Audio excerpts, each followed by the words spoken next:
Já quando Lilith está posicionado no signo de Aquário, nós vemos as dualidades lilithianas. O vazio que ela quer se preencher versus os fatores que acarretam a revolta, posicionado nesse signo do elemento ar, né, do campo das ideias, dos pensamentos, dentro de tudo aquilo que Aquário representa. Para nós falarmos em Aquário, nós temos que falar da mitologia de Ganimedes, aquele grego belíssimo, trabalhador, muito formoso, o qual desperta a atenção de Zeus e Zeus se apaixona perdidamente por ele.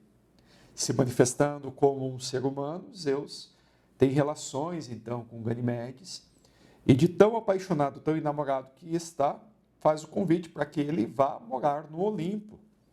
Abriu uma vaga no Olimpo para servir o manjar dos deuses, ou seja, lá onde na refeição da coletividade os deuses precisavam ser servidos, e então o convite é para que Ganimedes suprisse essa necessidade. Então Zeus o convida e ele aceita esse convite. Então ele se torna um semideus, ele ganha a imortalidade, e dentro dessa metáfora nós entendemos então que Ganimedes se torna aquele que é escolhido por Deus para fazer o quê? Para servir aos deuses. Dentro da história a gente vai descobrir então que Ganimedes, uma pessoa de um coração muito puro, muito generoso, está observando lá de cima do Olimpo a terra passando por um período de estiagem muito grande. Ele intervém com Zeus, então, pedindo para enviar água para os seus conterrâneos, devido à estiagem muito grande que estava acontecendo naquele período, naquele ciclo. Então, Zeus sorri, vê o coração generoso, grandioso de Ganimedes, diz: ok, vai, manda água para eles. Então vem a figura do aguadeiro, aquele ser humano que está em pé, com um jarro de água sobre os seus ombros, ele despeja a água sobre o solo.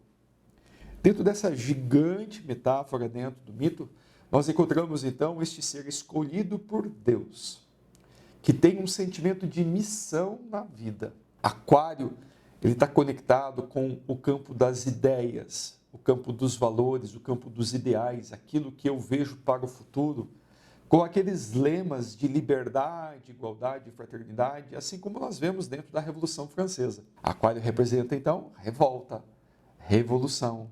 Representa insubmissão, insubordinação, a vontade de fazer o que lhe bem aprover, um sentimento de liberdade, acima de qualquer coisa, mas de estar incluído em grupos de pessoas que são como ele, que pensam como ele, que têm valores como ele.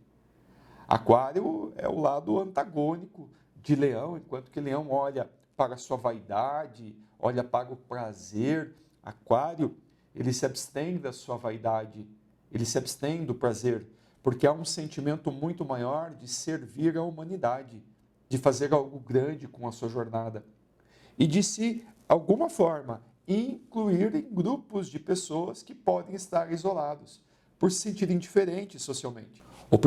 A primeira parte, então, de Lilith, que é esse vazio, que ela deseja se preencher em Aquário, é justamente de se integrar com grupos de pessoas que são especiais, assim como é o sentimento deste nativo. Pessoas diferentes, muitas vezes pessoas que tiveram, de alguma forma, uma necessidade de se afastarem da sociedade por um sentimento da revolta de Lilith, a exclusão, por serem diferentes.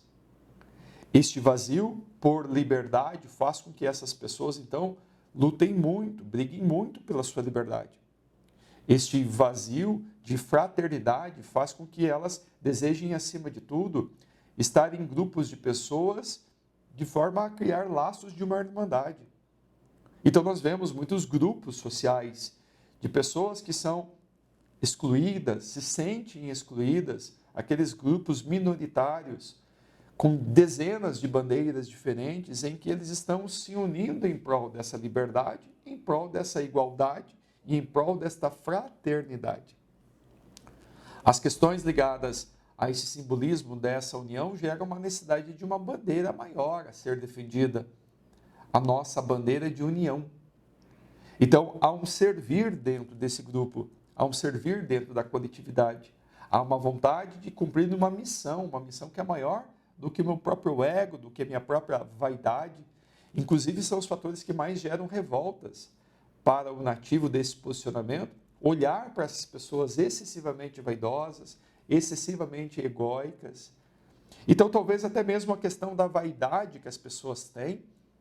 Então, elas vão para aquela máquina do embelezamento, aquelas pessoas, então, de cuidar dos cabelos, das vestimentas, de coisas caras, de roupas de grife, de maquiagem. Tudo isso gera uma certa revolta para o nativo. Até mesmo coisas simples como o lavar de cabelos, depilar axilas, no caso de mulheres, pode causar revolta. Por quê? Porque olha-se para um indivíduo egóico, egocêntrico, vaidoso no excesso, que não olha para a coletividade, que não olha para o todo, que não tem este padrão de liberdade. Essas pessoas, de alguma forma, estão presas às convenções sociais. E este indivíduo, então, na sua revolta, não se percebe se encaixando nessas convenções sociais. Então, vai para o seu exílio, vai para o seu afastamento. Se percebendo ser uma pessoa, então, tão diferente, mas tão diferente, que ao encontrar essas mesmas outras pessoas, que assim como ela se sentem tão diferentes, então se conecta com essas pessoas e levantam essas bandeiras das revoltas.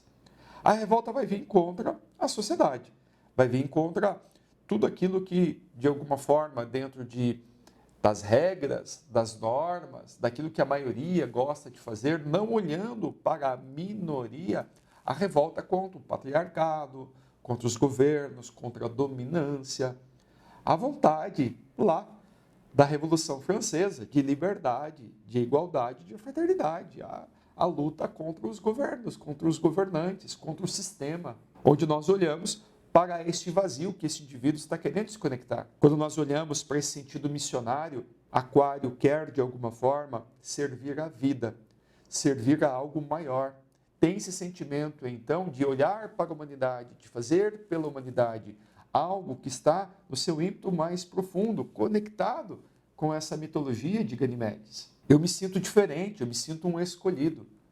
E eu quero fazer algo grandioso com esse sentimento que eu tenho de ter sido escolhido. Eu quero servir a massa, servir a população, ou servir este grupo de pessoas. Eu sou parte de um grupo grandioso de pessoas e através deles que eu quero manifestar o meu sentido maior em viver. Nós vemos as revoltas de Aquário aqui, é claro, quando ele não tem esse reconhecimento social, quando ele não se encaixa socialmente, quando ele não consegue contemplar esse sentimento de algo maior, para um sentido para a sua vida, de alguma forma ele se sente tolhido, tosado. Então, a rebelião, a rebeldia, a insubmissão, a raiva se manifesta através desse posicionamento. Já quando nós olhamos os assuntos da casa 11 especificamente, nós olhamos então para os amigos, para as amizades, para os grupos de pessoas os quais nós estamos inseridos. Nós também olhamos para os nossos sonhos, para os nossos projetos, nós olhamos para o nosso futuro. Quando temos um nativo posicionado dentro da casa 11, Lilith vai se manifestar então na sua primeira parte com essa vontade de se conectar com muitos amigos, de ter muitos amigos, de se conectar com sonhos, com projetos de vida, de se conectar com esses ideais, com esses valores de liberdade, igualdade e fraternidade. Mas agora, talvez, para poder manifestar o seu grande sonho de fazer algo grandioso com a sua vida, de servir novamente à humanidade, de ter um destino grande, de ter essas metas, esses planejamentos a longo prazo, uma vontade de chegar em algum lugar. O outro lado de Lilith se manifesta, então, através da raiva, quando não conseguem atingir esses resultados, aquilo que estava sendo planejado para a sua vida, recebe então impedimentos. Esses impedimentos trazem então as questões da insubmissão, da revolta, da insubordinação, talvez afetando as suas amizades, porque talvez pelas influências dos próprios amigos não consegue chegar nesses lugares que desejava tanto para si, talvez até mesmo porque se percebe em valores diferentes, né, daqueles que tem dentro de si, das suas crenças, das suas percepções sobre a vida. E também o vazio que traz essa falta de identificação dentro da sociedade, dentro da coletividade. Porque vai para o seu isolamento, vai para o seu ostracismo. Não consegue ter a convivência que se espera dela. dentro da coletividade. E a coletividade entra os familiares, entra os amigos, entra a sociedade, entra o grupo da religião, da igreja, da faculdade, do meio profissional, onde essa pessoa de alguma forma não se sente pertencente. Há um sentimento então de que eu não faço parte de tudo isso. A ansiedade, novamente, é pela liberdade, para que possa romper com esses aprisionamentos todos e consiga fazer aquilo que bem quiser com a sua própria vida, com o seu destino, com aquilo que sonha em alcançar através desse posicionamento dentro da Casa 11. Espero que vocês estejam gostando desse conteúdo. Como sempre, ajudem este canal dando o seu comentário, colocando o seu curtir. É dessa forma que o YouTube entende que esse conteúdo é representativo, é relevante e é assim que ele indica o conteúdo do canal para mais pessoas. Se você ainda não é inscrito, inscreva-se também. Isso ajuda demais o canal a trazer cada vez mais conhecimentos como esse, ajudando pessoas que querem ter esse entendimento a evoluírem na sua vida. Nós, como sempre, nos vemos num próximo vídeo. Até lá!